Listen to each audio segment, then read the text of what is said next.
Vamos então agora nos concentrar nesse momento,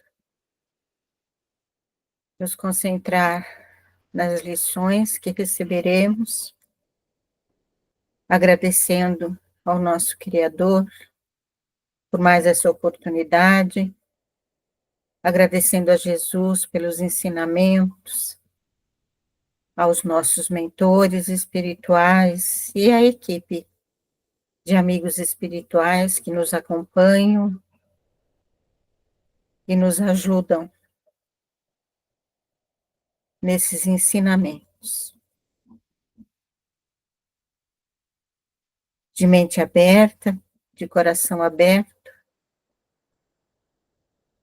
vamos então agora receber os ensinamentos que nos serão dados.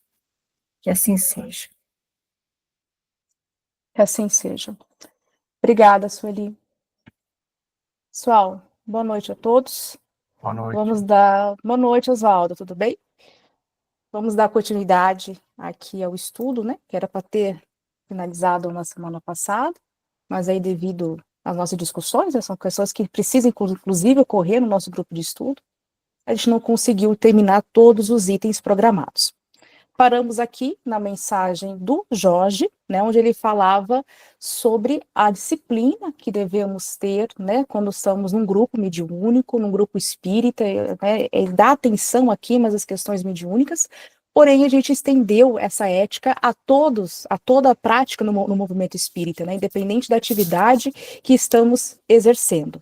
Então, né, está grifado ali, quais são as mensagens, os itens principais que o Jorge coloca aqui para nós, né? Quando adentramos no grupo, precisamos manter o respeito, o silêncio, a concentração, extremamente importante para o médium e para todos aqueles que estão trabalhando na mesa mediúnica, por exemplo, a análise crítica das mensagens e de todo o conteúdo mediúnico ali que está sendo analisado, né? Na semana passada discutimos sobre a questão do próprio animismo, né? Temos que identificar nessa análise crítica o que é traço anímico, o que realmente é mediúnico. O grupo precisa, o próprio médium primeiro, precisa se autoconhecer primeiro, o grupo precisa conhecer aquele médium, todos precisam se conhecer, né? Porque senão eles não conseguem fazer essa análise, senão a gente não consegue, vai ser uma análise muito superficial quando a gente não conhece realmente o grupo. Por isso a importância do grupo mediúnico, por exemplo, ser um grupo de irmãos. É um grupo onde todo mundo ali realmente está com o mesmo objetivo, né, de um apoiar e um ajudar o outro, né, não é só a ajuda que vem da equipe espiritual ou ajudar a equipe espiritual, mas também um ajudar o outro nesse sentido de todos nós, né, precisamos ali primeiro se autoconhecer para depois conhecer o outro e ajudar também a fazer essa análise. Então, e sempre respeitando, né, os princípios espíritas, é o que a gente, os princípios espíritas é o que a gente precisa, né, sempre fazer essa análise, sempre tendo como gabarito, principalmente as obras de Allan Kardec, né? E quando a gente tem um grupo harmônico, controlado, que está preocupado com tudo isso, a gente, logicamente, vai estar afastando essas influências inferiores que vêm para atrapalhar, que vêm para testar a nós mesmos, se a gente está no caminho reto, nesse caminho ético de trabalho, e vamos contar aí com uma equipe superior, né? Porque é pela nossa vontade, pelo nosso sentimento que a gente atrai esses bons espíritos, né? Como falamos nas 2 semanas passadas, primeiramente, vamos sempre entrar, né, em invocação, em sintonia com o nosso anjo da guarda ou o nosso espírito protetor, né, como a gente quiser chamar, com a equipe que está ali responsável pelo aquele trabalho espírita, responsável por aquele trabalho mediúnico, para depois, né, a gente realmente entrar em contato com aqueles espíritos que vão ali participar. Então, a gente sempre, então, nunca estamos sozinhos nessa missão, nessa atividade, nessa execução da atividade, né? O médium nunca está sozinho. Porém, precisamos, né, contar com essas boas companhias. A próxima, né, mensagem que nós temos, né, vai falar, né, se a gente pode perceber, né, quando Kardec reuniu essas comunicações, quase todas elas com o mesmo conteúdo, né? Então ele vai repetir muitas instruções, elas são repetidas de uma forma diferente, lógico, né, que são autores, né, das mensagens de forma diferente, mas elas querem, né, a gente pode perceber, por isso que tem como a gente formar uma ética, né? Elas tá esses mandamentos, esses ensinamentos, essas instruções, elas estão sendo repetidas, né? Por isso quando Kardec fala, olha, não foi um espírito só que está falando, olha essa legião de espíritos, olha esses espíritos altamente superiores, eles estão falando a mesma língua, estão nos trazendo o mesmo conhecimento, né? Então, em resumo, né, a gente vai ter o conhecimento, primeiro, aliás, o cuidado que o próprio médium tem que ter com ele mesmo, o cuidado que o grupo mediúnico tem que ter com todos e, principalmente, o cuidado com a essência da comunicação mediúnica, ou seja, com aquele trabalho que está sendo ali feito e produzido. Né? Porque por isso que eles falam muito dessa análise crítica, e a gente até comentou, né, de forma... a gente até comentou na semana passada, né, que isso, infelizmente, muitos grupos mediúnicos perdeu, né, muitos grupos mediúnicos não fazem análise, e isso deve ser feito. Todos, né, aliás, como a gente até viu em instruções passadas, né, em todo grupo mediúnico precisa ser feito análise. Lá no outro capítulo, quando nós estudamos o regimento, né, quando o Kardec colocou para nós, era até norma ali. Ele coloca, né, que depois que tem as mensagens, as comunicações, é preciso que tenha análise. E na outra semana, né, que viria o outro dia do grupo, continuar essa análise caso não tenha tido tempo para terminar. Então, precisa a gente ver a importância, né? A gente não pode aceitar né? Só porque vem do espírito não quer dizer que eu não vou analisar, pelo contrário, tem que ser tudo analisado, né? E principalmente buscando o conteúdo ali, né? Que é o que os espíritos estão falando, porque muitas vezes a gente tem a comunicação mediúnica, a gente se perde mais, né, pelas palavras bonitas, pelo talento, como ele colocou ali, o talento literário, né, que alguns espíritos têm, mas a gente vai fazer aquela análise, a gente vai enxugar aquela comunicação, nada teve. Né? Lembrando que esses espíritos aqui estão preocupados com que tipo de comunicação mediúnica. Qual é o objetivo deles aqui? São comunicações de que tipo? Vocês lembram? Seu áudio está fechado, Jorge, está falando, mas não estou ouvindo. Comunicações de grande teor moral, Exato, evoluídas moralmente. exatamente. Né? Então, são comunicações de forma técnica, como a gente define, comunicações instrutivas, comunicações sérias, que buscam realmente isso que você falou, que buscam mensagens de cunho filosófico, moral. Né? Então, e muitos espíritos, né, vêm, às vezes, com palavras bonitas, só que são mensagens que nada dizem. Então, na sua essência, é uma essência precária, é uma essência pobre.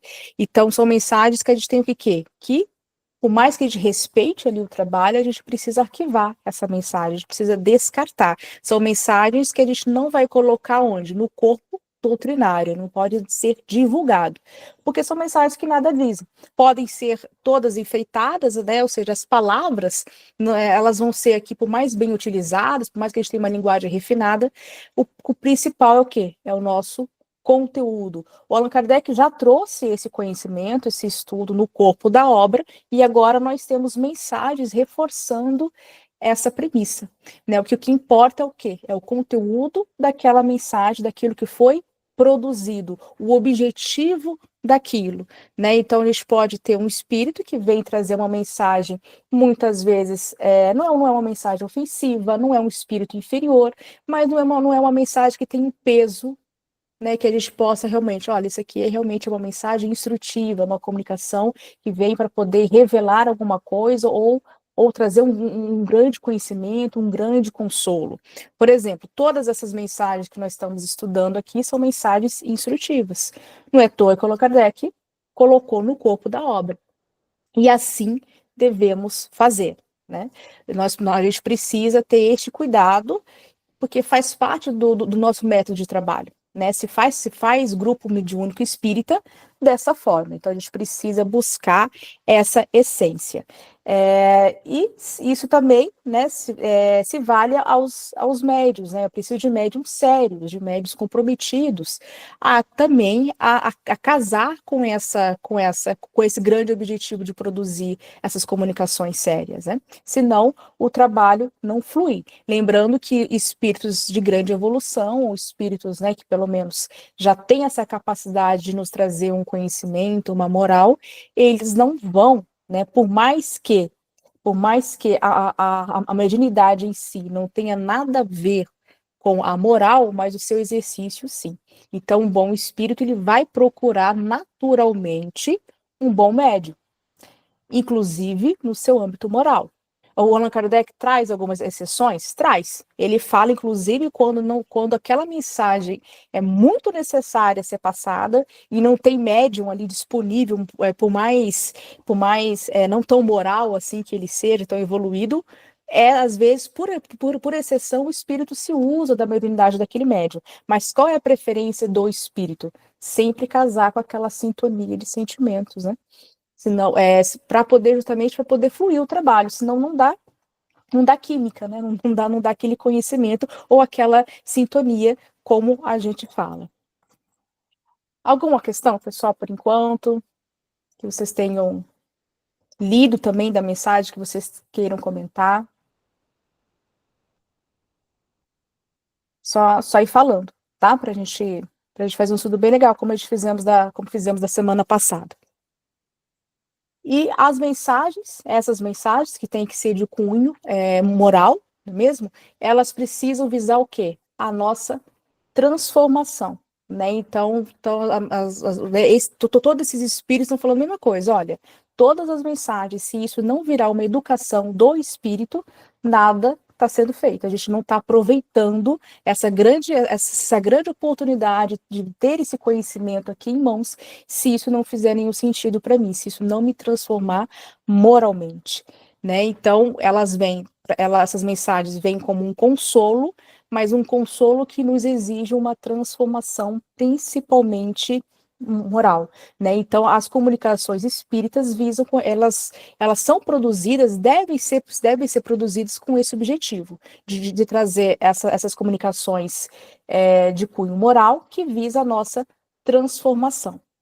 Né, por mais que tenha um conhecimento, por mais que tenha as comunicações, às vezes, muito mais de cunho científico, mas todas elas, né, vão perseguir, de uma forma geral, um único objetivo, que é qual? A nossa transformação moral. Então, aqui ele já está colocando, olha, se a gente for montar um grupo espírita, um grupo mediúnico, qual é o tipo de espírito que precisamos ter? Né? Qual é a produção mediúnica que nós devemos ter? Sempre no sentido moral, ou para ajudar aqueles espíritos sofredores, ou para ajudar o quê? Para que mais a gente faz grupo mediúnico?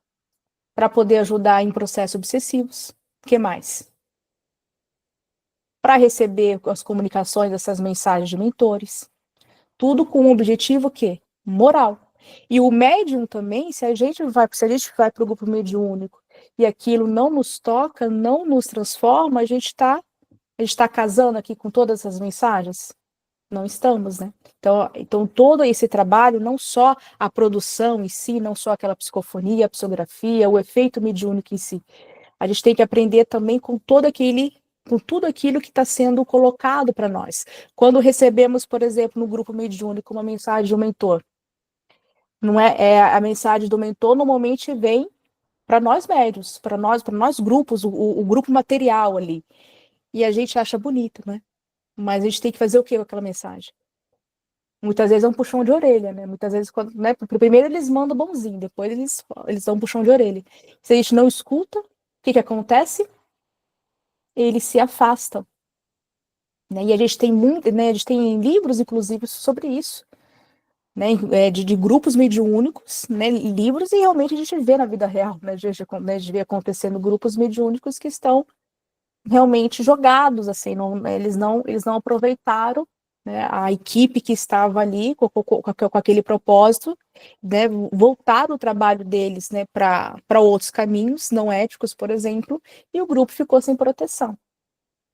Né, se tivessem lido até o capítulo 31, né, da obra, teriam se tentado. Olha aqui quantas mensagens. E ainda, né, depois mesmo de todas essas mensagens, ainda continuamos recebendo essas mensagens, e mesmo assim, né, de uma forma geral, a gente não se atenta, né, porque receber,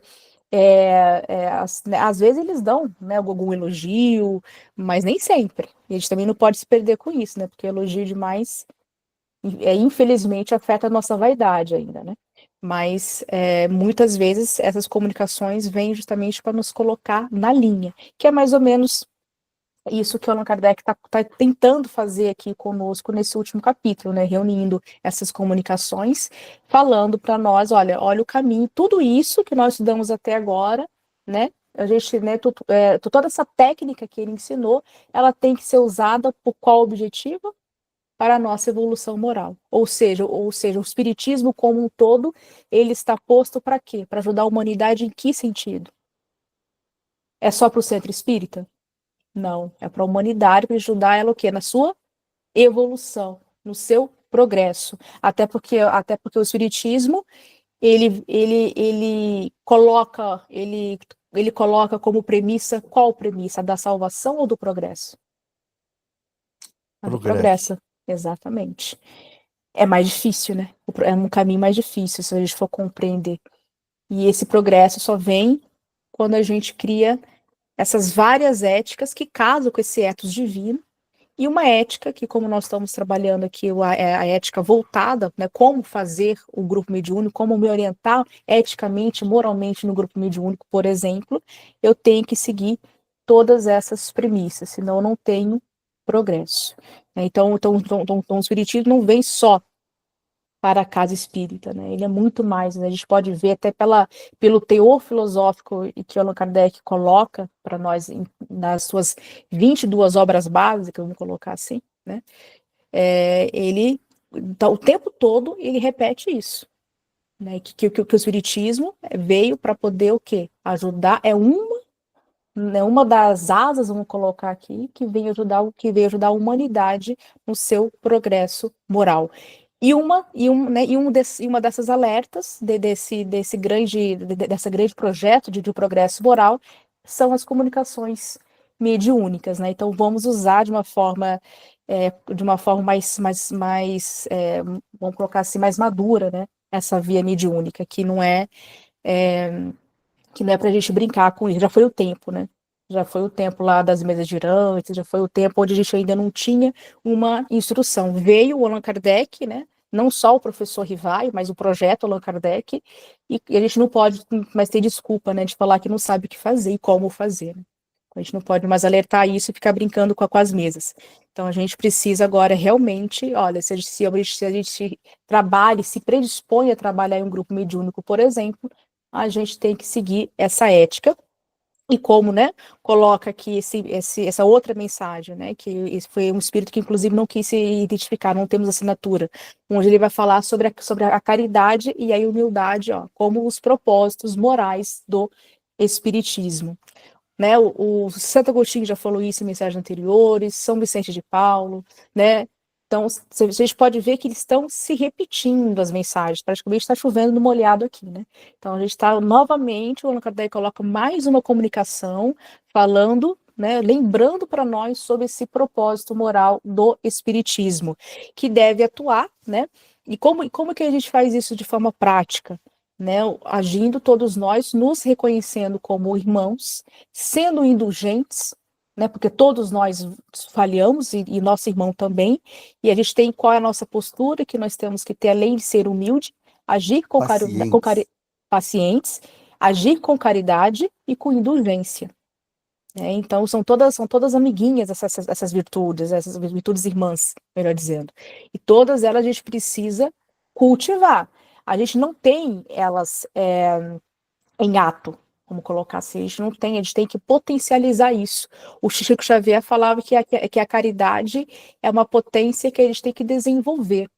né? A gente não nasce caridoso, a gente nasce com, está na nossa, né? Quando o Allan Kardec coloca ali, né? Os espíritos colocam para o Allan Kardec, está escrito na nossa consciência. É muito bonita essa frase, fala, bom, está escrito na minha consciência, já é para eu saber. Não. O fato de estar escrito na minha consciência, isso não quer dizer que eu já me eduquei perante a ela. Isso não quer dizer que eu já sou caridosa de forma plena. Não, isso é um desenvolvimento. Por isso que o Chico Xavier, né, define, olha, a caridade é um exercício da alma. Eu preciso todos os dias acordar e tentar fazer um ato que seja de caridade. Vou ser mais indulgente, vou ser mais paciente, vou ajudar mais o meu próximo de diversas maneiras. Aqui nós estamos falando, uma das maneiras é ser como médium, é trabalhar como médium de uma forma correta, né, nesse ethos moral aqui, mas é uma coisa que eu vou desenvolvendo essa consciência. Quando eu tenho a consciência plena, lógico, eu já cheguei a um espírito de luz, né, já está ali no nível de Cristo, mas isso está muito distante ainda, né? Mas a gente começa isso em exercício, né? Por isso que essa mesma pergunta, quando a gente vai no original, no francês, tá colocado assim, né? É um pouquinho diferente da nossa. Tá colocado assim, como se a moral ela fosse se escrevendo na nossa consciência. Exatamente isso. Ou seja, cada vez que nós, espíritos, vamos desenvolvendo essas potências morais, elas vão se sedimentando, elas vão reescrevendo na nossa né, no nosso espírito, até que isso vira um ato, até que a gente realmente, não, pronto, agora eu sou paciente, bom, agora eu sou caridoso, agora eu ajo com humildade. Então, tudo isso vem através do exercício. E o Espiritismo veio como esse Cristo redivivo aqui, nos lembrar isso, né, nos colocar realmente qual é o caminho reto que nós precisamos seguir. Inclusive, dentro da casa espírita, inclusive dentro do grupo mediúnico, principalmente. Porque, né, e quando a gente tem essa postura de ser indulgente, de agir com moral, como o nosso irmão aqui coloca, né, a gente vai ter um ambiente de trabalho ali mais saudável, né, onde todos nós vamos crescer juntos. Por isso que ele coloca ali, olha, não devemos semear conflitos entre todos, devemos sempre agir com paz, com união, porque imagina, se a gente começa a se conflitar, todos nós, né, pelo menos já passamos por isso em grupos e infelizmente, né, a gente passa por isso, não tem como a gente atravessar nenhuma virtude, alcançar nenhuma virtude se a gente não passa por essa dor, por esse conflito. E todos nós já tivemos em umas situações onde o grupo não está legal. E qual é a postura que a gente tem que ter? Em vez de piorar esse conflito, precisamos fazer de tudo para que a paz e a união volte. Né? Então, muitas vezes esse conflito acontece como prova. Né? Às vezes Deus, né, por que Deus ele permite o mal? Essa é uma das grandes perguntas da ética, inclusive o Espiritismo responde com a ajuda de Santo Agostinho. Deus permite o mal justamente porque a gente escolhe o bem. Né? Então, vai ser um teste para nós. Nós já sabemos, está lá na nossa consciência, né? A gente sabe o que a gente tem que fazer. Então, vem as provas, no mundo de provas e expiação, não é isso que nós estamos aqui para isso? Justamente para nos colocar, para ver se a gente realmente vai colocar, né, em exercício aqui a caridade, a humildade e a postura, né? Como nosso irmão aqui coloca para nós, é a postura que nós devemos ter, inclusive, nos grupos espíritas. Não só no grupo espírita, né, como a gente sempre fala, isso para nós mesmos e isso também no campo social como um todo, mas precisamos também, né, aqui, quando nós estamos falando de grupos espíritas, precisamos agir também para com o nosso próximo, né, dentro da casa espírita, sem vaidade, né, que eu sei que é muito difícil isso, sem vaidade, sem um querer ser superior ao outro. Inclusive teve uma mensagem, não me lembro de qual espírito falou isso, né, olha, cuidado, né, um querer ser melhor que o outro, porque todos nós somos iguais, cuidado com a vaidade, com o orgulho de querer né, então tudo isso, né, tudo isso, se a gente cultivar essas coisas que não são tão boas assim, a gente vai estar, logicamente, indo contra todas essas premissas morais aqui. Então, para que a gente continue no caminho reto, precisamos nos manter o quê?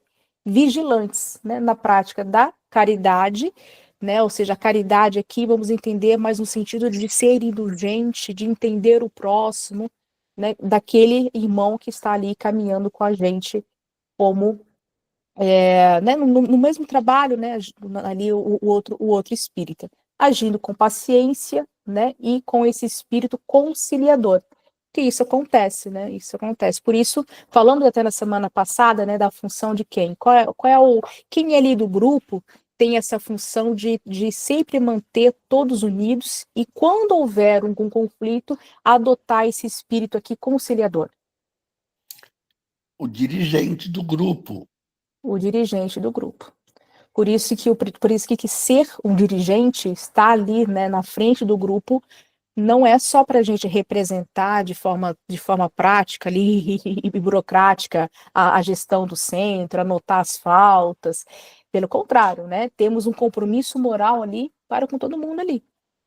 Né, primeiro, lembra o nosso compromisso moral, como nós falamos, né? Nós temos um compromisso moral primeiro para com Deus, depois para com nós mesmos e para com o próximo. Esse próximo em qualquer dimensão. Né? Estamos aqui falando na casa espírita, então se eu estou na função de dirigente, eu tenho um compromisso com todos ali presentes. E se houver um conflito, eu preciso fazer o quê? Pensar no grupo e também naquele que está causando conflito, que é o que mais necessita de ajuda, né? Que isso é um teste para todos nós. Então, se tivermos um dirigente tirano, um dirigente orgulhoso, com certeza, infelizmente, ele não vai estar atuando de uma maneira, vamos colocar assim, de uma maneira, o compromisso que lhe foi dado, a missão que lhe foi dada, ele não está, infelizmente, casando aqui com esses princípios morais, né? E todo o mal que a gente faz, ou o bem que a gente deixa de fazer, a nossa consciência vai nos cobrar, né? Não nesse sentido punitivo, mas no sentido de cobrança moral. Isso um dia vai pesar a nós. Poxa, eu poderia ter feito diferente. Amanhã pode ser eu vivendo esse conflito, porque a cada 2 anos muda o dirigente. Né? Com raríssimas exceções, um grupo permanece com o dirigente só, mas isso é raro. Né, mas normalmente tem que trocar, tem que ter ali, né, é democracia isso, né, tem que trocar, não é uma pessoa só. Então vai chegar um dia que eu vou precisar também né, eu vou ter dificuldade, eu preciso chegar ao meu dirigente e colocar as minhas dificuldades, principalmente no grupo mediúnico, Imagina se a gente está passando por uma dificuldade, um problema físico, um problema psicológico, psiquiátrico, todos nós podemos passar por isso. E qual é o nosso dever? Levar isso ao nosso dirigente. E qual é o dever do dirigente? Acolher isso e trabalhar da melhor maneira possível. Se é uma enfermidade que tão séria assim, que me possibilita de estar ali, de voltar ao grupo mediúnico, eu tenho o direito de ser afastada do grupo, sem me desligar do grupo, a não ser que seja uma vontade minha. Mas eu tenho o direito de ser afastado, mas eu preciso comunicar. E o grupo também tem que dar todo apoio. Também, né? Não é, né, afastou, deixei o coitado ali na casa dele, o doente ali na casa dele, e pronto. Não, a gente tem que dar apoio, nós temos que vibrar por essa pessoa. Mas para isso eu preciso ter essa segurança e chegar para o dirigente do meu grupo, para o coordenador do meu grupo, e falar a verdade. Não posso ficar faltando, né? Lembra que depois os espíritos já falaram aqui, olha, cuidado com as faltas, nós precisamos ser assíduos. Né? Então, o dirigente precisa instruir isso, né? E é um bom dirigente é aquele que ensina e aquele que instrui e também alerta, né? Porque imagina se eu ficar faltando ao grupo mediúnico, a gente imagina as consequências, não só morais ali, mas o trabalho ali influencia, porque eles contam com a gente. Né, o médium ali, a peça, né, vamos colocar assim, encarnado, o material, eles precisam de nós, inclusive, fluidicamente, principalmente, inclusive. Eles precisam. Então, quando um falta, a não ser que, né, se isso não for realmente uma coisa de verdade, que ele está doente, que ele não pode estar ali, isso influencia. né? Então, por isso que não é fácil ser médium, não é fácil fazer parte do grupo mediúnico. É uma devoção, é uma dedicação mesmo que todos nós devemos ter, porque olha o compromisso moral aqui, né? É muito grande. Né? Então, assim, a gente olha quanta coisa, né? Quando a gente acha que é só sentar ali e dar umas 2 comunicações, umas 3 comunicações, dependendo do grupo, não é? Aquilo tem um peso moral e um compromisso ético muito grande. Alguém gostaria de colocar alguma coisa? Eles são muito quietinhos hoje.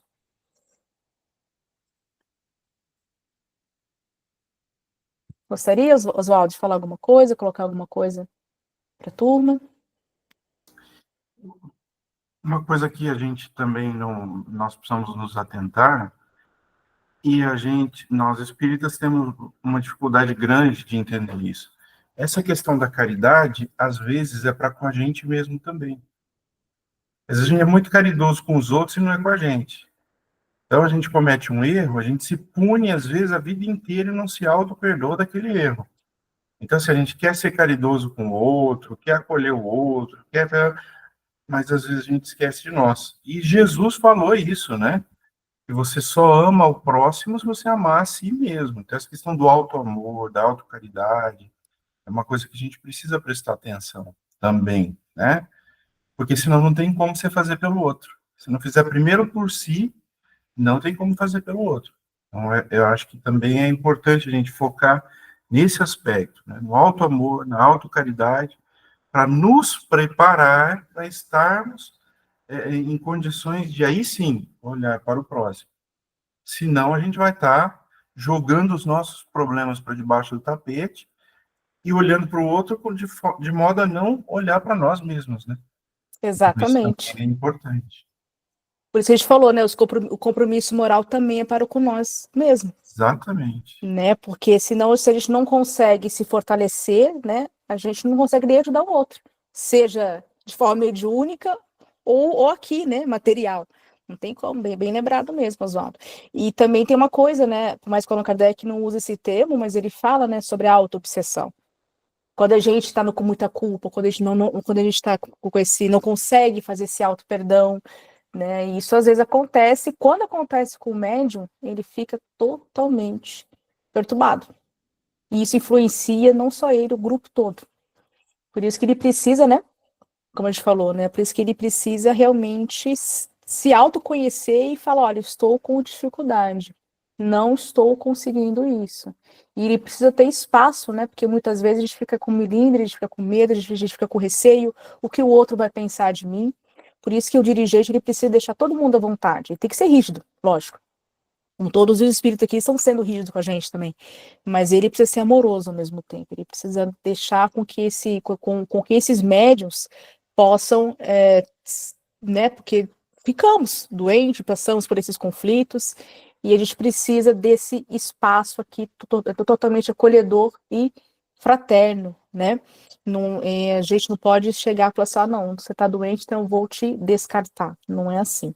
Se a gente fizer isso, a gente não está fazendo um grupo mediúnico, por exemplo, aqui com os princípios espíritas.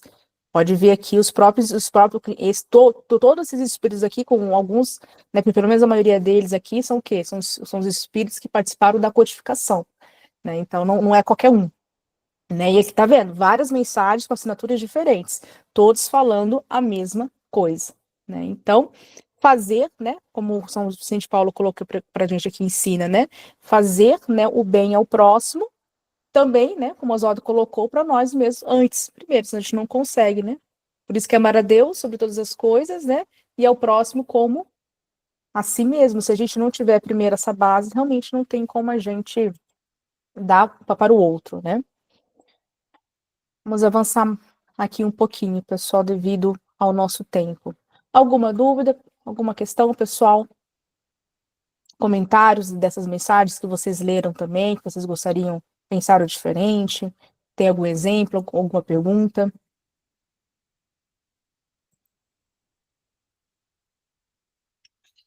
Agora, uma mensagem do Erasto, né, um dos principais espíritos aqui que ajudaram o Allan Kardec, principalmente na na feitura, né, do livro dos médios, a gente pode ver como tá recheado, né, de mensagens do Erasto, dando toda a base ali da metodologia mediúnica, e ele, né, colocando aqui para nós, né.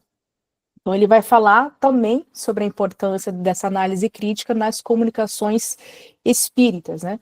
Porque são muitos espíritos, né? Vêm, né? Mesmo eles não sendo levianos, mesmo eles não sendo aqueles espíritos que são brincalhões e tal, mas eles são vaidosos, eles também trazem alguns conhecimentos falsos, né? Chamados de pseudo-sábios, e eles também vão se comunicar, né? Eles não estão isentos. Todos os tipos de espíritos podem se comunicar com os médiuns, né? E isso pode trazer, né, alguma confusão na hora quando a gente vai analisar essas comunicações espíritas. Então, por isso que a gente tem que estar sempre com o senso crítico muito bem afinado, porque podem ter essas comunicações que às vezes parecem instrutivas, parecem ser verdadeiras, mas elas não são.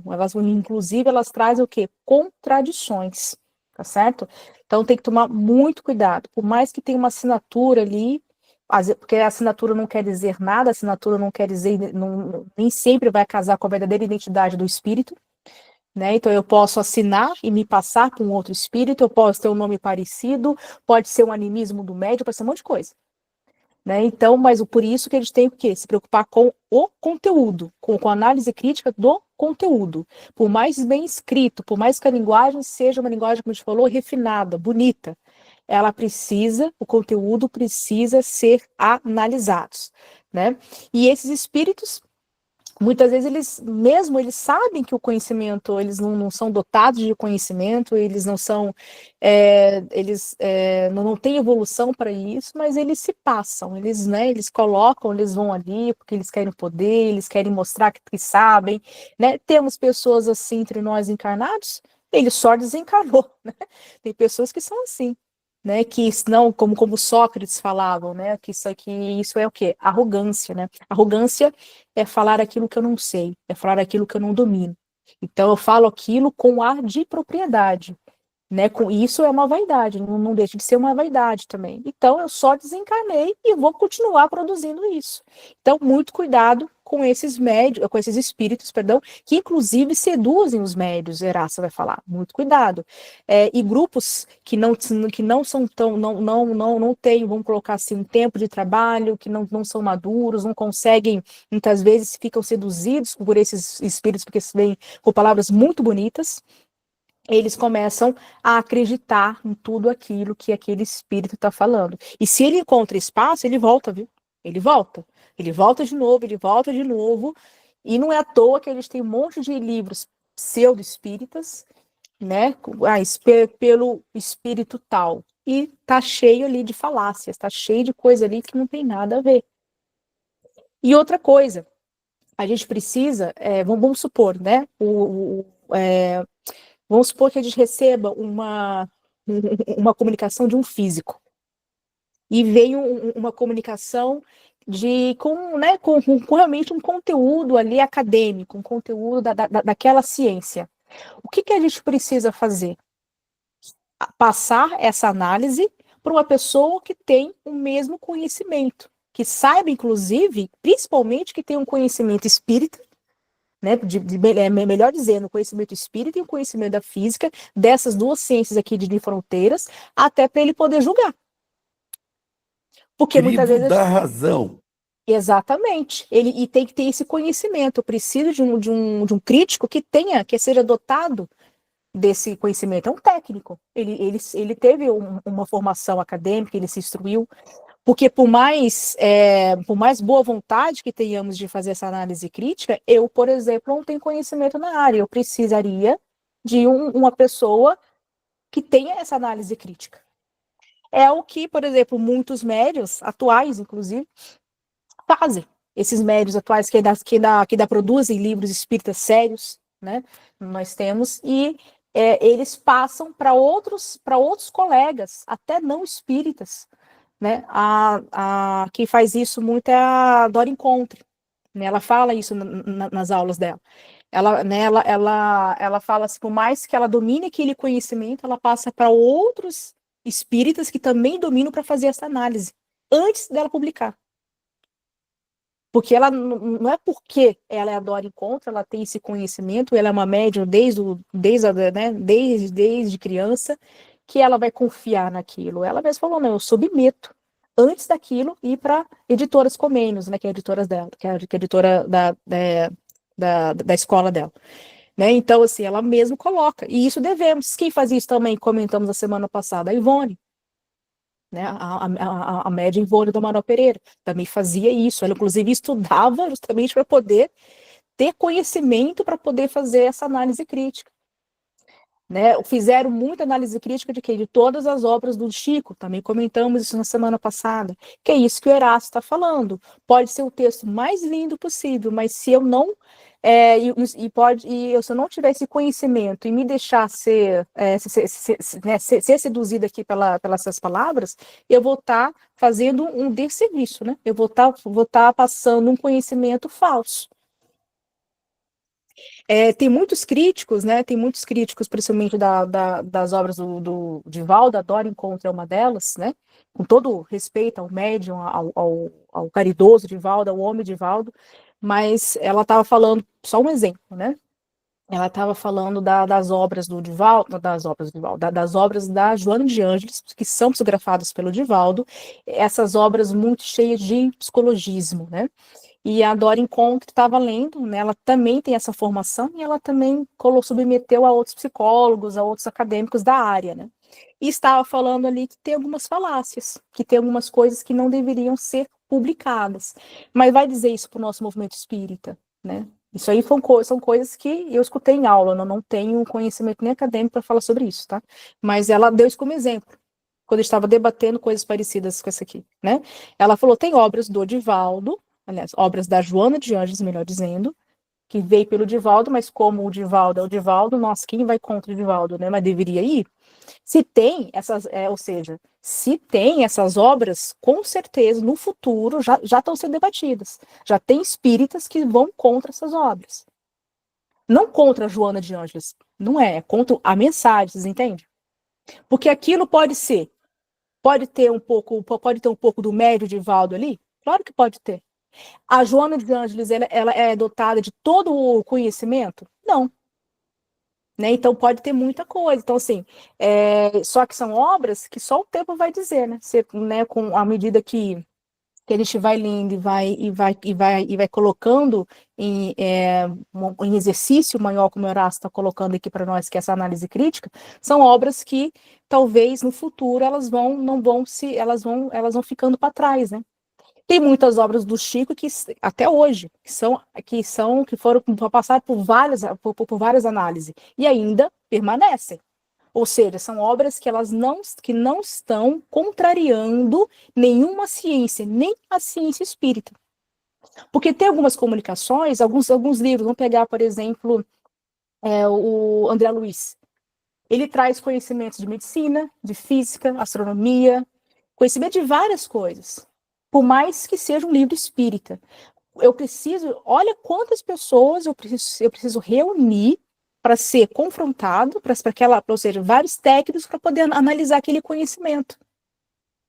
E extrair dali a moral, né? Lógico, a moral é muito mais importante aqui para nós, mas extrair dali a moral.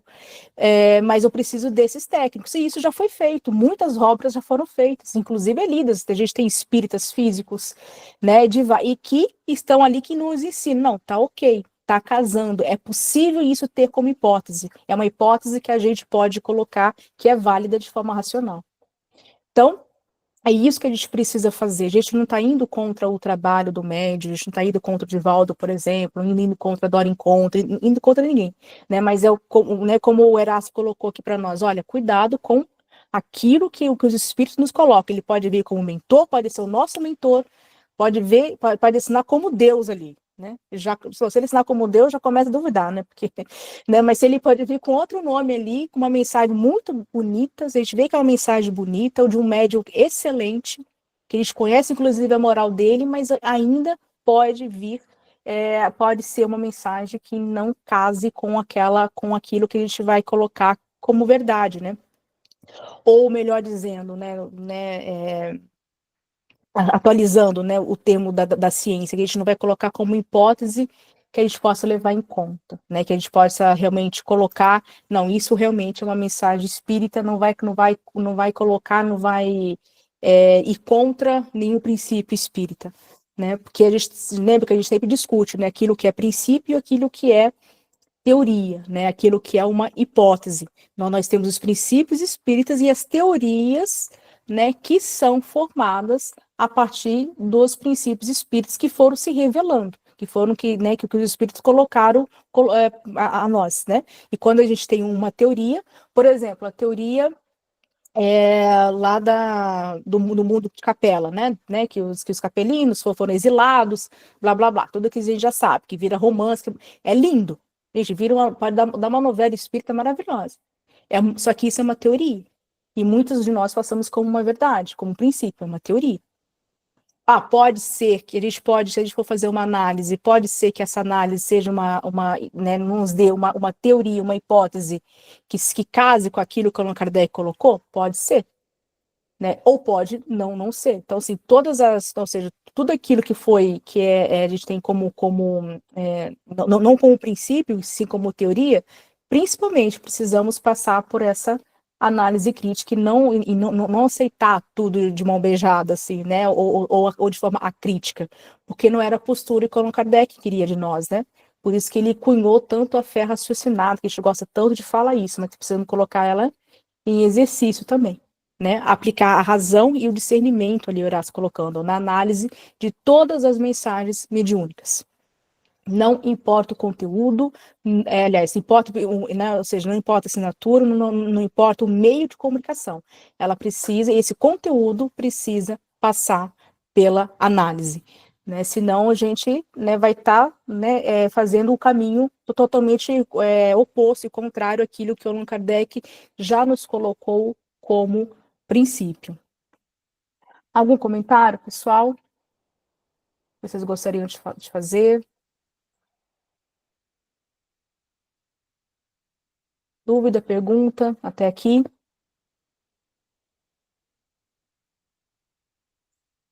Então, o Erasto vai colocar para nós.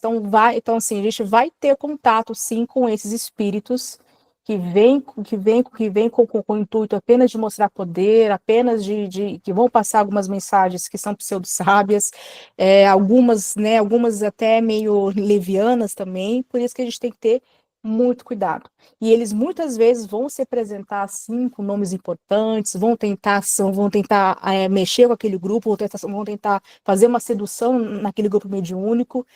Muito cuidado, tá? Não importa a assinatura do médium, não importa a assinatura do espírito ali. Tudo tem que ser analisado, tá? E é o que o Erasto coloca aqui para nós, né? Então, qual é a postura que ele quer de nós aqui, né? Qual é a mensagem aqui? Ele quer que todos nós que estamos ali, principalmente no trabalho mediúnico, que a gente tenha uma postura, o quê? Racional, né? E de forma crítica e prudente perante a prática mediúnica, né? Então, ou seja, justamente porque isso traz um risco, né? Não só não só para o espiritismo como um todo, né? A gente não é só ferir os princípios espíritas, mas a gente vai estar abrindo porta a essas influências negativas que podem até levar a um processo obsessivo, né? Começando ali por um processo obsessivo simples, que pode passar por uma fascinação, e aí não tem controle depois se não tiver um cuidado. Tá? Então o médium pode ficar fascinado. Já vi, por exemplo, inclusive convivi, eu era criança, convivi com uma médium que tinha um mentor, né? Uma pessoa muito querida, né? Espírita, e ela fazia parte do grupo mediúnico, tudo, e ela tinha um mentor dela, né? Era até Alexandre o nome do mentor dela.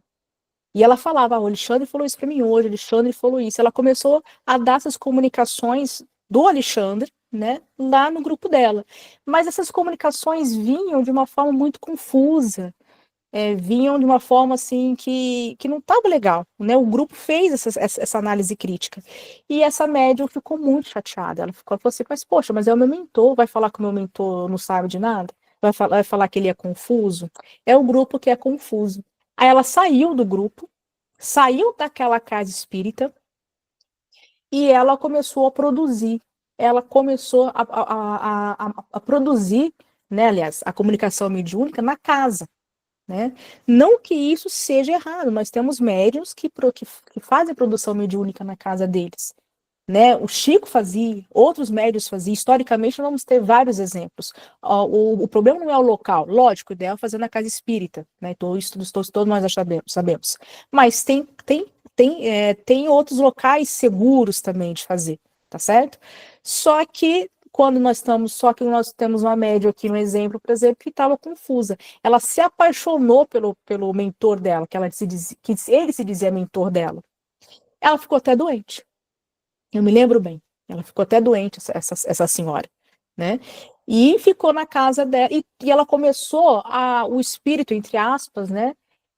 Começou a querer comandar na vida dela. Olha, fulano, você não vai fazer isso porque não é para fazer. Ou seja, mentores não fazem assim. Isso é uma fascinação quase que indo para qual? Uma subjugação.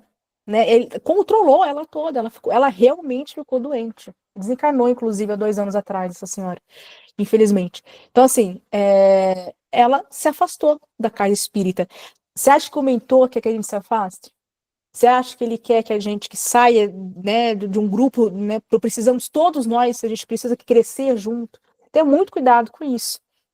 Né? Então, quando nós médios, né, quando a gente não toma esse cuidado, a gente não toma todos a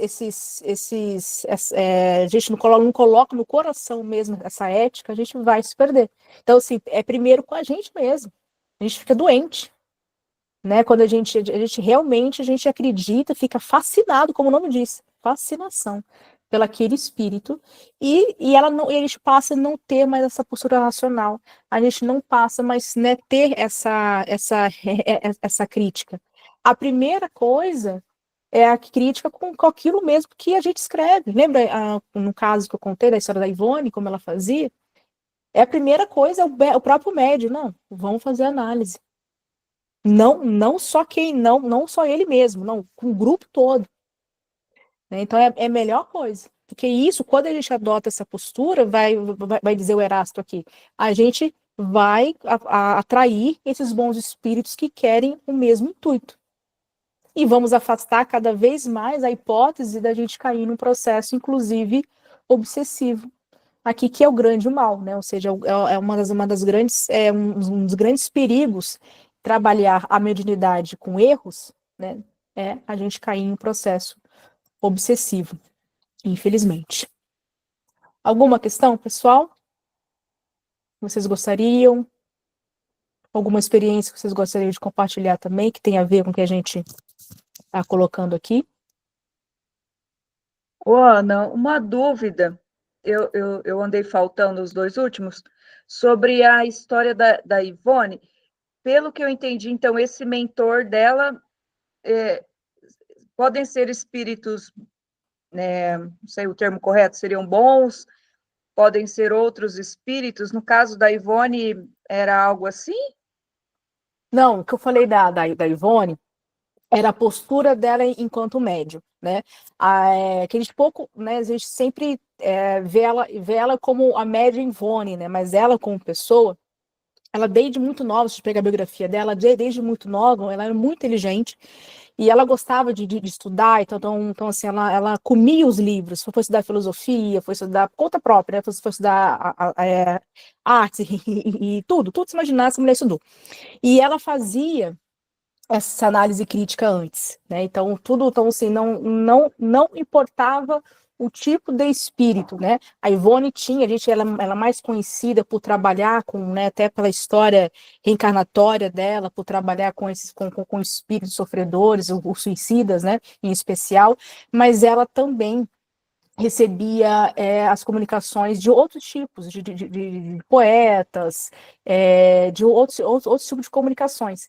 E ela fazia essa análise também, né? Inclusive dos mentores, inclusive dos mentores, ou seja, todos médiuns devem passar por isso, né? Então a gente via, né, dá para ver pela história dela esse cuidado que ela tinha, né? E ela tinha também a importância do médium, ou seja, todos nós, médios extensivos em trabalho mediúnico ou não, devemos estudar e buscar qualquer tipo de conhecimento, né? Então, ela tinha esse hábito de estudo também, até para se servir, né, o médium, até para você se servir como um bom instrumento ao espírito, porque muitas vezes a gente acha assim, bom, é o espírito que tem que vir com arcabouço de palavras, com aquele conhecimento.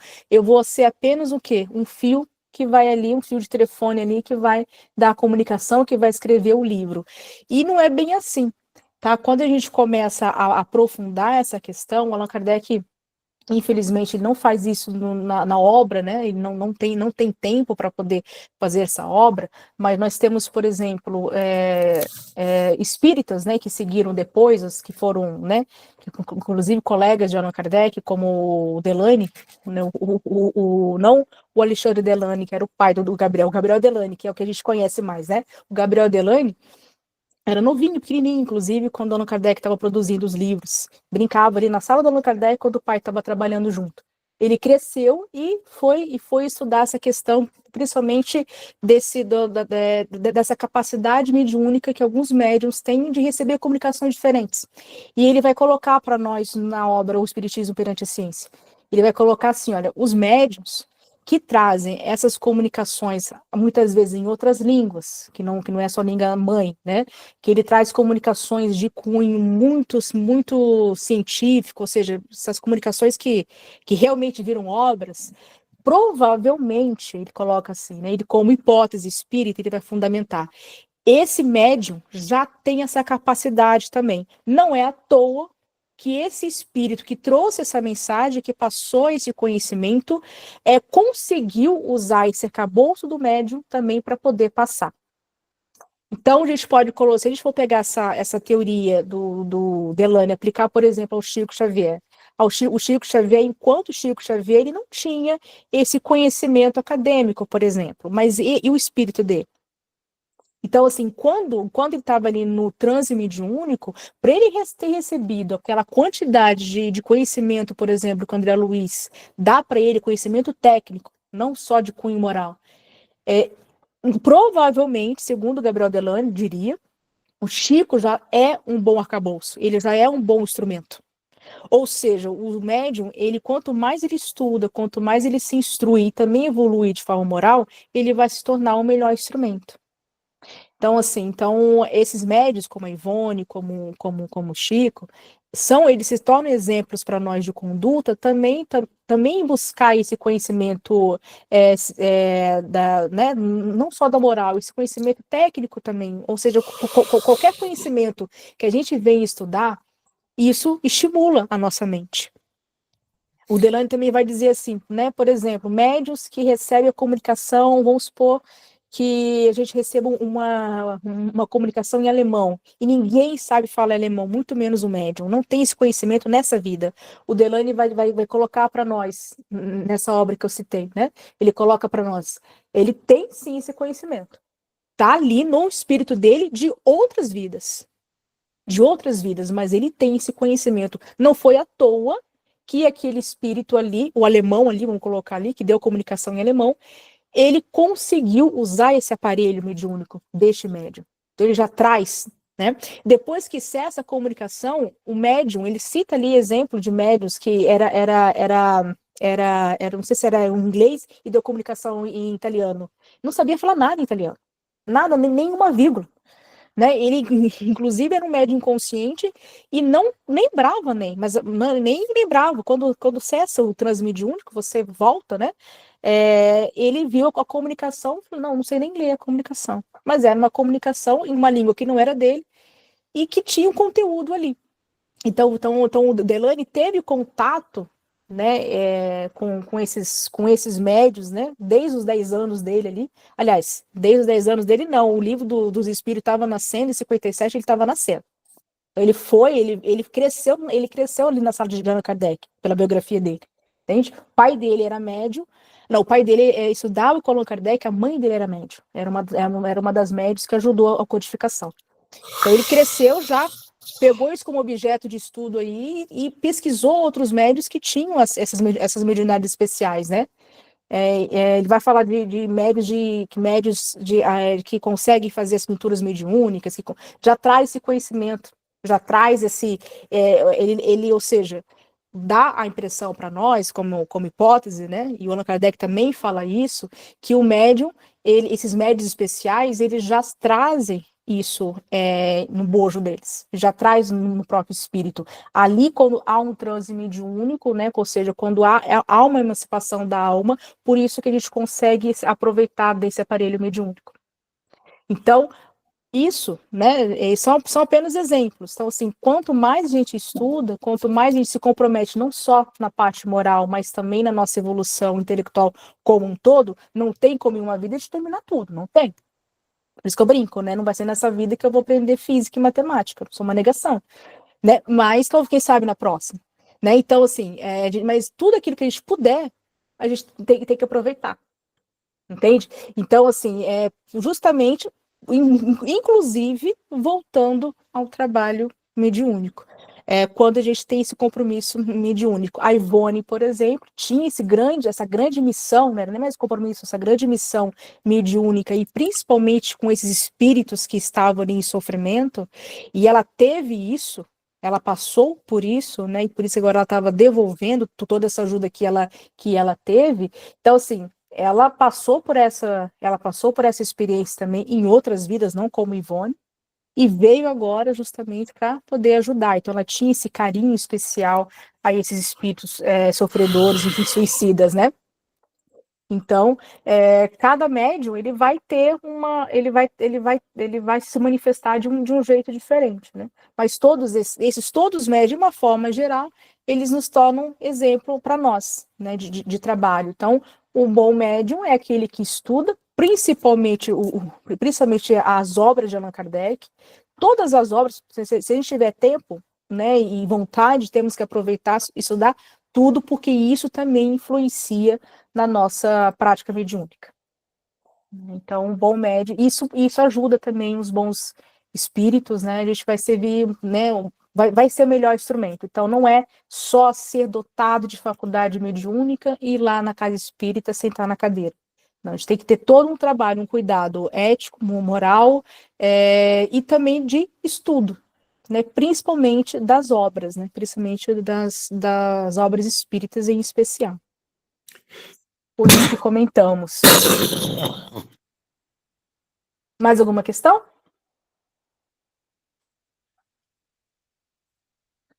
Vamos continuar aqui, pessoal. Então, em síntese, né, o Erasto nos convida à vigilância crítica, né, de todas essas comunicações mediúnicas.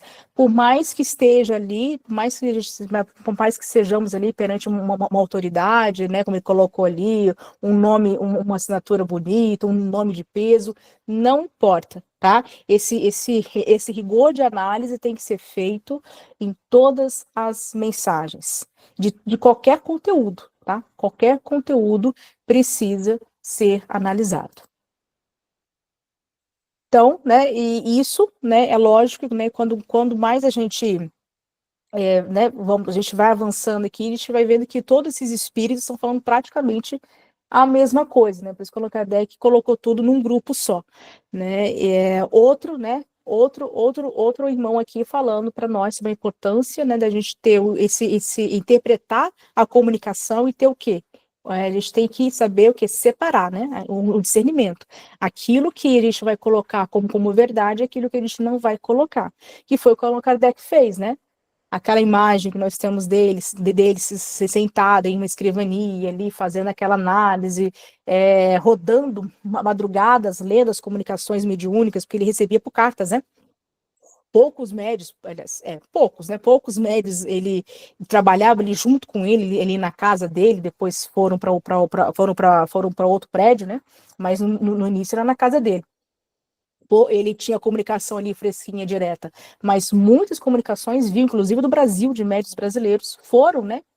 por carta, né? Não tinha WhatsApp, né? Então foram por carta até o Allan Kardec. Ele rodou madrugadas ali. A gente vai ver até na própria biografia dele que os próprios espíritos, esses que estavam aqui ajudando o Allan Kardec, mandavam ele dormir.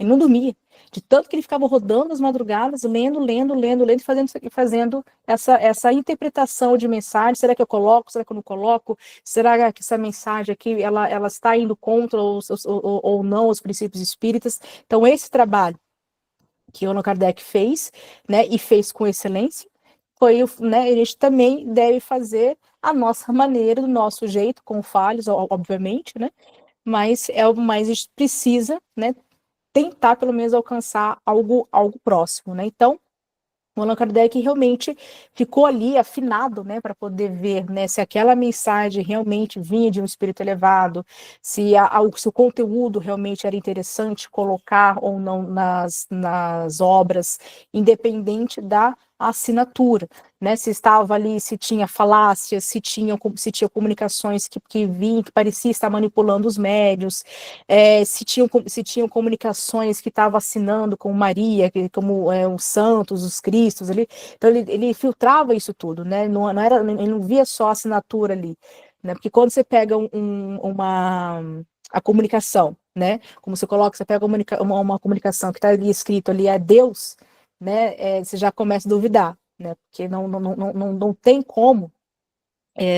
Deus, ele é imaterial, né? Não tem como ele exercer a influência de forma mediúnica aqui conosco, né? Então, aliás, Deus né? Ele não é nem espírito e nem matéria, isso nós já sabemos, nós não conseguimos compreender a sua essência, né? Vai dizer ali na pergunta 13 do livro dos Espíritos que a gente não tem evolução para isso, né? A catarata, né? Ainda cobre a nossa consciência, a nossa visão espiritual, a gente não tem como enxergar. Isso é só quem já se formou ali, né? Só quem está ali já chegou em espíritos puros, né? Que são os Cristos. Então a gente não consegue. Então a gente sabe que mais a gente consegue, por todos esses princípios, esses conhecimentos que nós já temos, que Deus não vem até nós né, em comum como um espírito para poder dar essa comunicação. Então, quando a gente já tem esse conhecimento técnico, a gente vai conseguindo já filtrar, né, as comunicações. Então, dependente do nome que está ali, né, novamente, nós temos que usar o bom senso, né, e separar as comunicações boas e sérias daquelas que não nos valem, né, por mais respeito que tenhamos com aqueles médiuns, mas precisamos filtrar, né. É o nosso dever, né, separar aquilo que é falso daquilo que é verdadeiro. Então, outra mensagem, né, falando para a gente a mesma questão que todos esses outros colegas aqui estão falando para nós, né? E não dá, né, a gente não pode atribuir, né, uma confiança absoluta a essas comunicações. Elas precisam, né, quando é que a gente vai admitir um princípio novo, uma teoria válida, vamos validar uma teoria, elas precisam, né, vamos colocar aqui para nós, vir, né, de vários espíritos, principalmente de comunicações espontâneas. O Allan Kardec vai colocar ali no livro, no Evangelho segundo o Espiritismo, na introdução, que é quando ele vai falar do controle universal da doutrina espírita. Aquelas aulas iniciais do ED, aquelas que a gente não gosta, a maioria das pessoas não gosta, mas tem uma importância, né, onde lá o instrutor está falando lá, gente, vamos estudar hoje sobre o controle universal da doutrina espírita, colocado ali na parte, no texto vestibular do livro do Evangelho sobre o Espiritismo. E a gente passa, muitas vezes a gente não lê como uma forma crítica, de uma forma atenciosa, e a gente não entende exatamente o que seria esse controle universal, né? Muitas vezes a gente acha, até coloquei aqui, né? Muitas vezes a gente acha que esse controle, né, universal, ele é feito por meio de evocações, né? Ou seja, vamos evocar vários espíritos, vamos evocar Sócrates, agora vamos evocar qualquer outro que a gente colocou aqui, o São Luís, depois Erasto, para a gente, vamos testar o que eles vão falar da mesma pergunta. Por exemplo, o que é Deus? a pergunta inicial da obra, né? Então vamos evocar cada um desses espíritos de grande, né, de grande evolução para ver o que eles falam. E não é assim. A gente tem essa impressão e não é assim. O próprio, se a gente for ler com mais atenção o que está ali no Evangelho, o Allan Kardec vai colocar que são conhecimentos espontâneos, são comunicações espontâneas. Então, a primeira etapa, né, aliás, uma das etapas que a gente pode colocar ali, são duas etapas, né? Vamos começar falando dessa segunda etapa. A segunda etapa, o Allan Kardec vai colocar para nós, que não depende de nós, ele veio da própria iniciativa dos espíritos. Ou seja, em várias partes do mundo, tá? O Allan Kardec recebia, através de cartas, através das mensagens que ele recebia ali na casa dele também, respondendo praticamente a mesma coisa. Então não foram eles que evocaram esses espíritos que são os espíritos que participaram da própria, né, desse próprio projeto Allan Kardec, como a gente fala, que estavam ali codificando o espiritismo junto, eles vieram de forma espontânea, igual essas mensagens aqui, de forma espontânea, para falar o que é Deus, por exemplo. Então, Allan Kardec juntou, fez todo ele, né, aí vem a tarefa dele, né? Ele juntou tudo isso, pronto, chegou numa mesma resposta. Inteligência suprema e causa primária de todas as coisas. Então, ele primeiro testou, eram várias comunicações espontâneas falando a mesma coisa. Então, ele conseguiu perceber o quê? Que há uma verdade em todos esses princípios. Então, pronto, posso colocar isso no corpo da doutrina. Então, essa é uma etapa que não depende de nós encarnados. Depende dos espíritos. Eles que decidam, eles vão decidir qual é a hora de atrair um novo conhecimento. Era a hora do quê? Do espiritismo vir.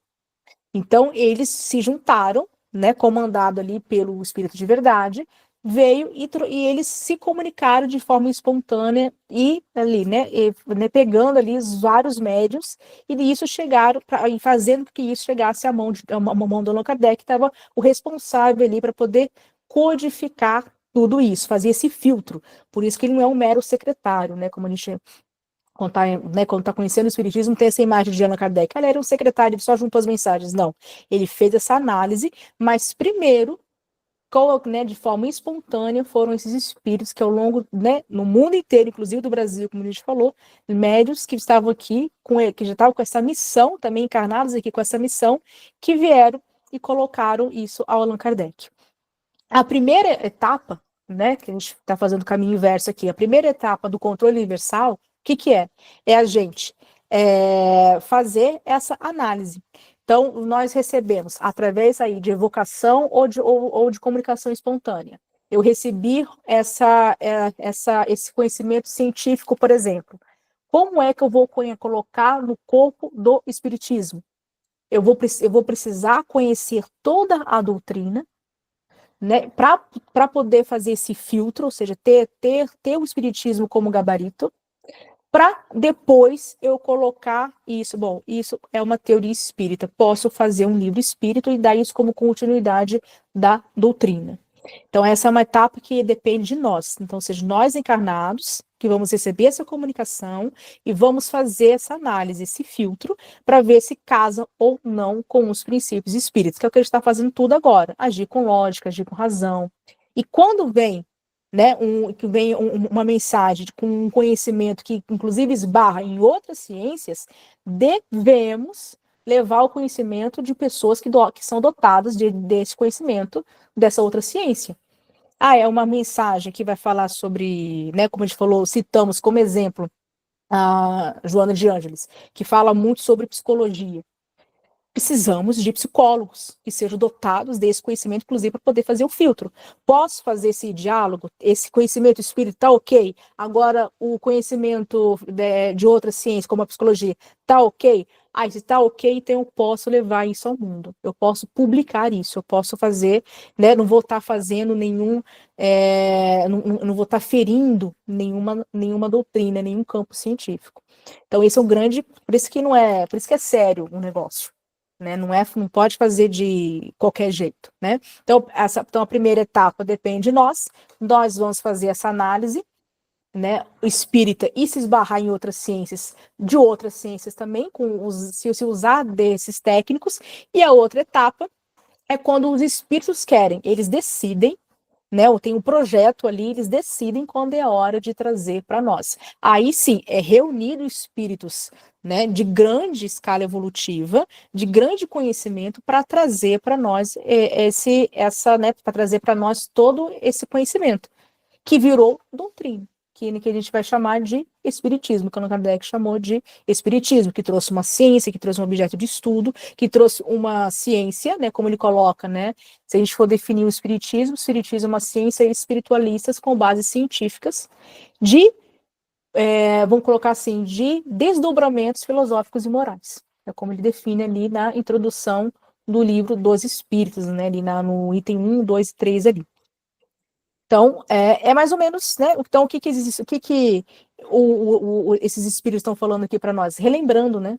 Relembrando para nós, é porque não tinha ainda a palavra controle universal, né? Vai vir na terceira obra, né? Ele só juntou aqui para a gente relembrar o que é isso que eles estão falando.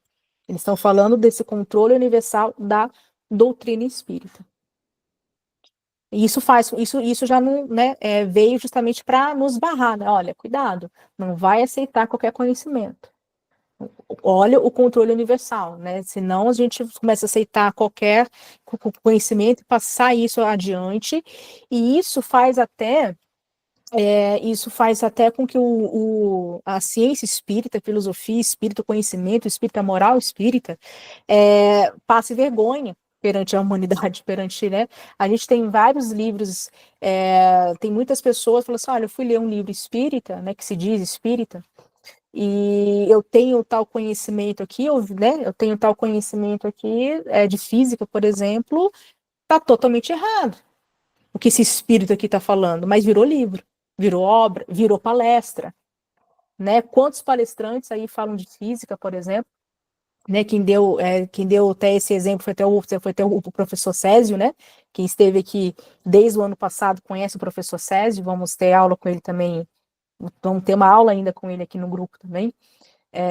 E ele é físico também, além dele ser educador, ele é físico também, e ele fala ali nas aulas dele, falou assim, gente, quando eu vou ver uma palestra, a pessoa vai falar sobre física e espiritismo, eu passo vergonha, porque não está sabendo falar sobre física, é a mesma coisa, eu não me atrevo a falar sobre isso, Deus me livre, eu não tenho esse conhecimento, né, como eu falei, como eu brinquei aqui, então é a mesma coisa, aí você vai conversar com um colega que é físico, mas que tem interesse pela ciência espírita, e aí coloca um livro, ele vai ver uma palestra.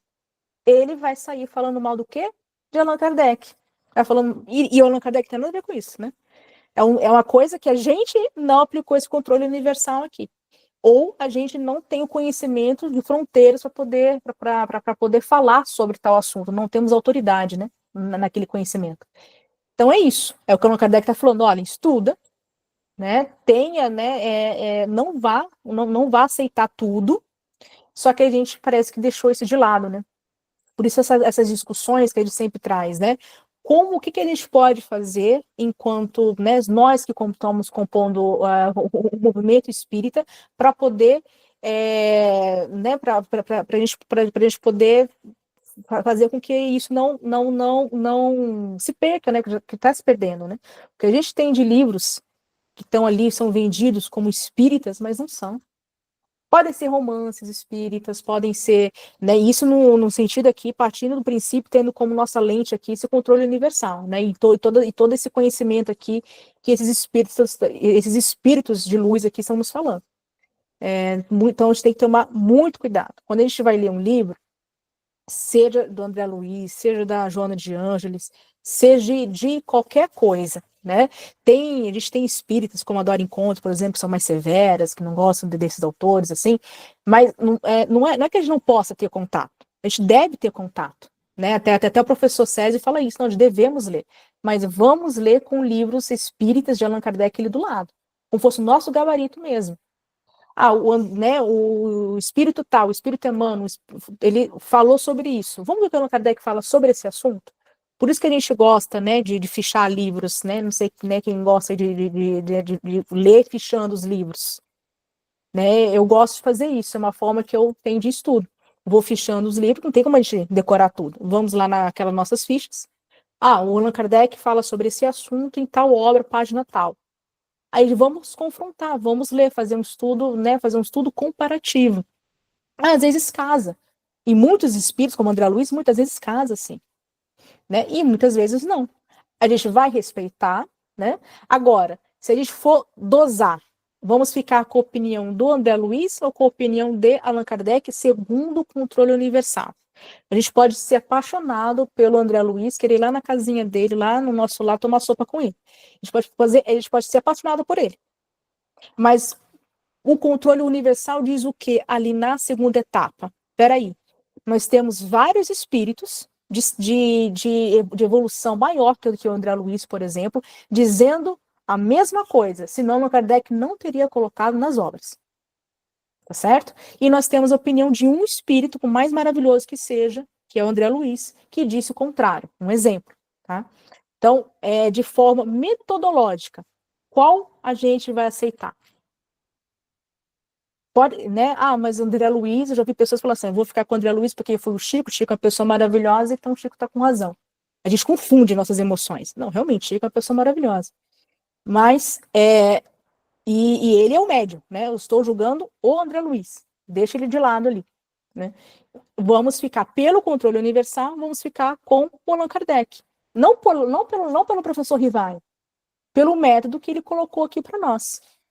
Por esse controle universal dos espíritos, que ele colocou para nós. Né? Ou seja, olha, são vários espíritos falando a mesma coisa. Então, nós temos uma maioria de opiniões e opiniões com peso evolutivo maior. Né, em comparação, em confronto com a opinião de um espírito. E eles têm que ver que quando nós estamos na vida espírita, né, por mais evolução que a gente esteja, eu vou passar a minha visão. Eu vou passar o que eu vivi, que foi o que o André Luiz colocou para nós. É a visão dele, por exemplo. Agora, aqui, né, o conteúdo que nós temos nas obras espíritas, são vários espíritos falando a mesma coisa, e já tem uma lucidez espiritual muito maior, né, e já vieram com esse compromisso também.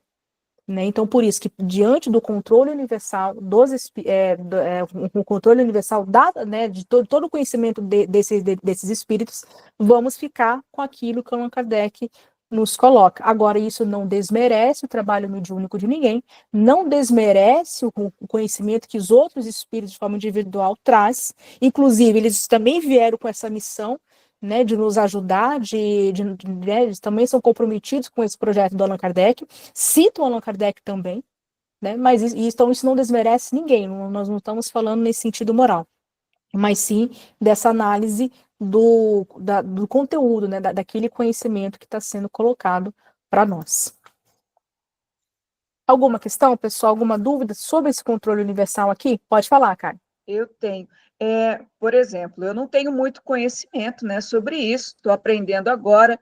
Eu acabo de ganhar um livro. Como que eu posso, então, o que eu devo olhar para que esse livro, então, esteja mais de acordo com a obra espírita, né? Primeiro que eu estou surpresa, porque eu imaginava que havia uma comissão ou algum órgão regulador que fazia essa análise desses livros que são publicados. Então existe.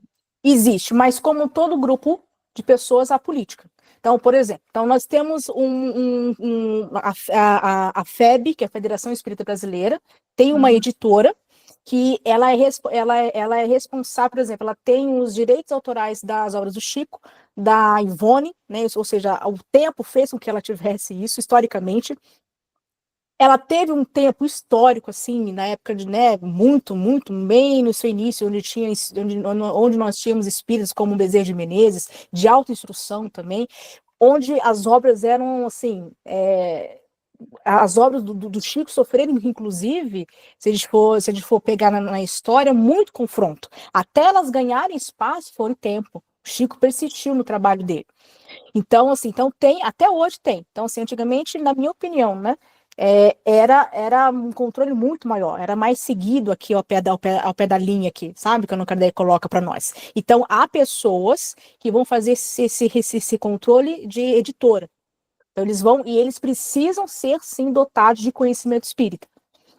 Então, eles fazem análise, análise, análise, até virar a obra. Então, assim, só que hoje, tá muito mais fácil. Hoje eu não preciso da FEB para poder editar um livro espírita. Na época que o Chico colocou lá, né, vamos né, voltar, né, assim, muitos anos atrás, ele levava, ele recebia, ele tinha o quê, 16 anos, 17 anos, ele recebia as comunicações, era levado até até a editora Federação, e isso virou livro. Isso, né, então ele levava folhas, até isso virar livro, foi chão, foi tempo, foi um trabalho árduo, né? Então a gente tem que ter um carinho muito grande por essa história. Agora, hoje está fácil. Hoje eu posso, aqui na minha casa, posso receber um espírita, um médium, posso acreditar em tudo aquilo, achar qualquer editora até online, e existe editoras online espíritas, e publicar um livro. Então, isso chega a nós. Por isso é muito perigoso. E eu não vou ter nenhum compromisso. Às vezes eu recebo um livro espírita, nem é de ofício, entendeu? Eu sou apenas médium. Aquilo pode estar ok? Pode, mas pode não estar ok. Então precisa. Então, assim, então nós temos um órgão, sim, tá te respondendo, temos um órgão, sim, responsável por esse controle espírita. Agora, pode ter pessoas falhas ali. Pode ter pessoas falhas. Então, pode ser que tenha, não passe. Tanto que nós temos obras. Aliás, nós temos algumas teorias, algumas opiniões dentro das obras do Chico, por exemplo, que entram em contradição com os princípios espíritas. Nós temos poucos exemplos, e aqueles espíritas mais Allan Kardec, mais Caxias, eles falam, olha, isso não deveria ser passado para frente, mas a obra já tem mais de 50 anos. Entendeu? Então, assim, mais de 70 anos, né? Então, só que aí, como que a gente tem que ler? Primeiro, ter o conhecimento espírita. Então, qual a primeira coisa? Eu preciso começar com as obras de Allan Kardec, que é o que o nosso grupo aqui é nosso grande objetivo, estudar Allan Kardec. Por mais que a gente faça diálogo com outros autores, mas o nosso foco aqui é o Allan Kardec. Então, precisamos primeiro estudar o Allan Kardec, para depois a gente ir para as outras obras. Isso como estudo. Né? Então, aí a gente vai perceber, nossa, isso aqui, Allan Kardec, isso aqui está entrando em contradição com o Allan Kardec. O exemplo que nós demos na semana passada sobre o perispírito, né? O Allan Kardec ele coloca isso na própria revista espírita, onde ele vai trazer um estudo mais profundo sobre o perispírito, falando, olha, não tem como ter órgãos. E são esses espíritos aqui falando, não tem. O André Luiz, pela compreensão dele, já fala que tem, inclusive fala de pulmões e por aí por diante. Então, é uma grande contradição que nós temos. Só que aí, como a gente consegue identificar? Se eu sei primeiro o que o Allan Kardec está falando. Então, assim, eu preciso, e o conhecimento que muitas vezes a gente tem na casa espírita, como os cursos, como o ED, por exemplo, nós não vai dar esse conhecimento. Não vai dar, vai instigar a gente a buscar esse conhecimento. Né? E, lógico, vai nos ensinar muito, ele tem seu valor? Tem, mas ele não vai ser insuficiente. Como é que a gente estuda? Como o professor César coloca ali, ele coloca, né, do curso que eu fiz, ele fala assim, ó, 15 minutos, reserva 15 minutos para você estudar o Allan Kardec. E isso vai anos, né? Como fosse um curso universitário que você faz, né? Você vai estudando para você ter sempre essa base, realmente é a base, para depois a gente ter uma segurança maior de ler um livro espírita. Tem livro espírita que a gente lê que são romances e romances, por exemplo. Os romances do Emmanuel são excelentes.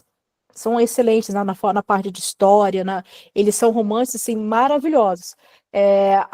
Agora, tem alguns romances que não são tão bons assim, eles são folhetinhos, são novelas, são lindos, mas não casam de forma doutrinária, que o Allan Kardec coloca para nós.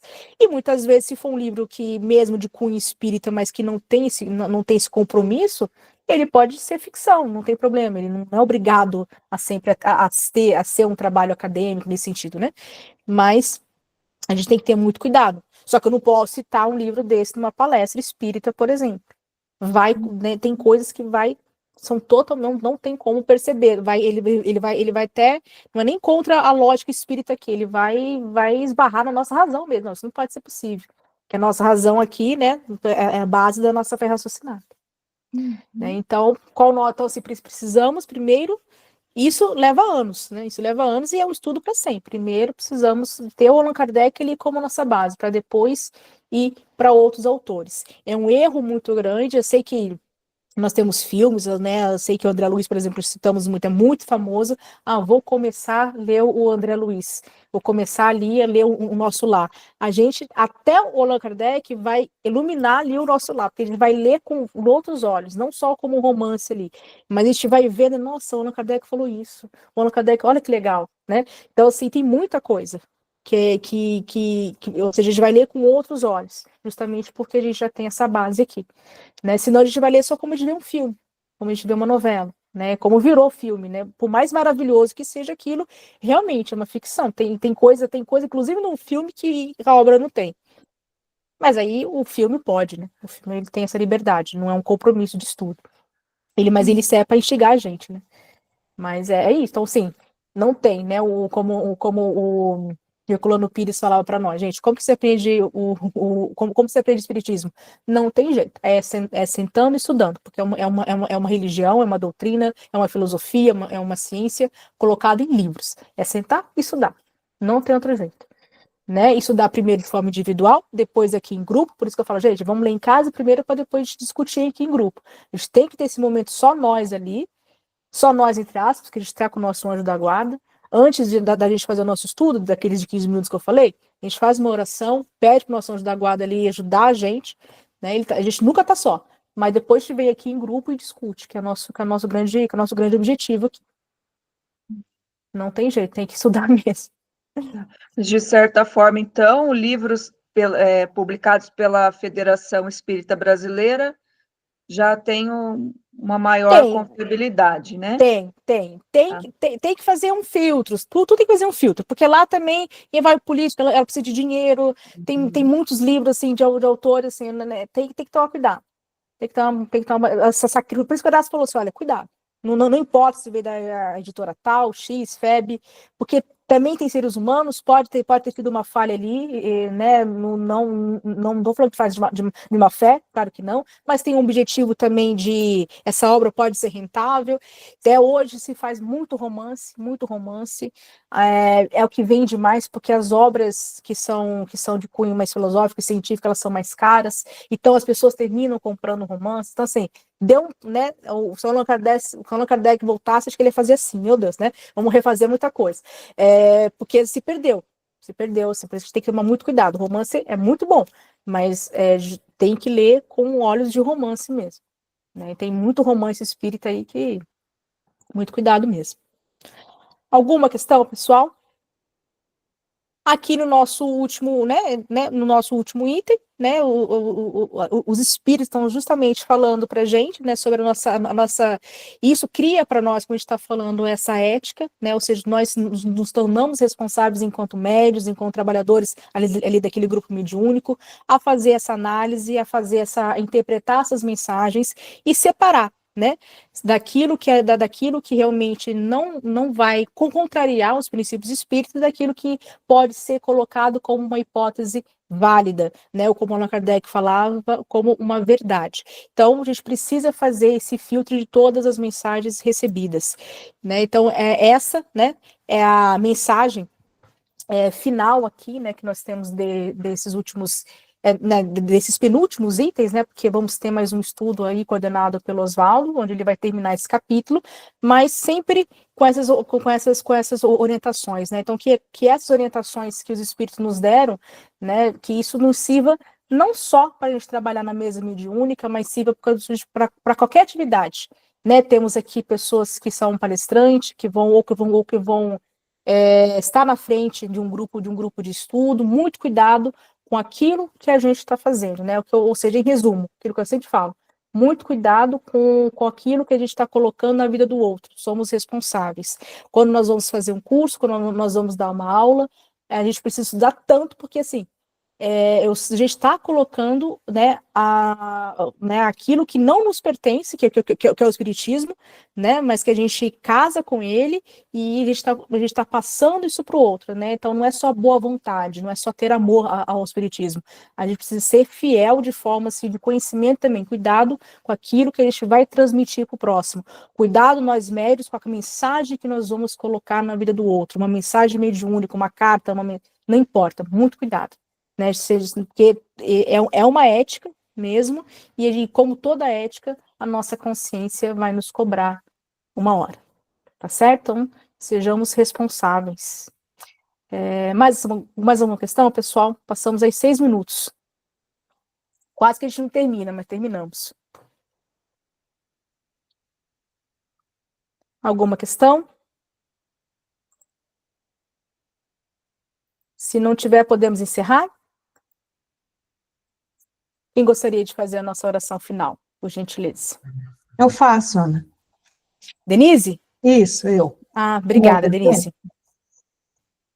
Então, obrigada, Senhor, por mais essa oportunidade de recebermos ensinamentos sobre a nossa doutrina, ensinamentos esses que nos ajudam a direcionar nossas escolhas para um melhor aperfeiçoamento espiritual. Agradecemos também à equipe espiritual que orienta esse trabalho e aos nossos instrutores, que estão sempre prontos a dividir conosco seus conhecimentos. Que todos tenhamos uma ótima noite, uma ótima semana, com a nossa fé cada vez mais fortalecida e com a nossa mente cada vez mais consciente do caminho correto a seguir. Que assim seja. Que assim seja. Obrigada, Denise. Que assim seja. Pessoal, Boa noite a todos. Boa noite. Deus abençoe a todos. Boa noite a todos. Boa Que noite. assim seja. Obrigado, Oswaldo. Boa Obrigada, noite. pessoal, pela participação Obrigado, de todos. Boa noite. Uma ótima semana. Até mais. Ótima semana a todos.